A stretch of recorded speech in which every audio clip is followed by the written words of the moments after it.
দিদির অর্থাৎ মমতা বন্দ্যোপাধ্যায় যে 15 বছর ধরে উনি আপনাদের মুখ্যমন্ত্রী ছিলেন এবং আগামী দিনেও থাকবেন, তার রিপোর্ট কার্ড, তিনি কি কি উন্নয়ন করেছেন সবকিছু এই নম্বরে যখনই আপনারা মিসড কল দেবেন সেই রিপোর্ট কার্ড আপনাদের কাছে পৌঁছে যাবে।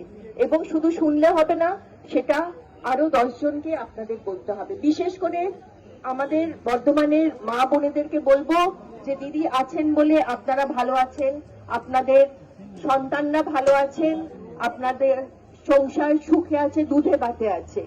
বাইরের যে রাজ্যগুলোতে বিজেপি শাসিত যে রাজ্য, সেখানে দৈনন্দিন রোজ একটা না একটা ঝামেলা লেগেই আছে।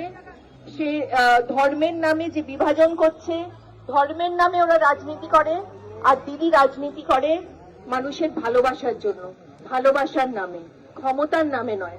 ক্ষমতার রাজনীতি বিজেপি করে, আর দিদি কি করে? দিদি মানুষের ভালোবাসার সেই ক্ষমতায় দিদি রাজনীতি করেন এবং সরকার চালান।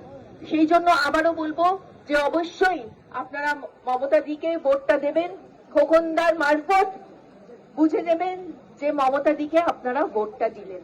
আমার মা বোনেদের উপর বিশ্বাস আছে, 15 বছর ধরে যেভাবে দিদি আপনাদের পাশে থেকেছেন এবং আগামী দিনে থাকবেন, আমার দৃঢ় বিশ্বাস যে খোকনদা ভীষণ ভালো রেজাল্ট করে এই সিট থেকে জয়ী হয়ে আসবেন।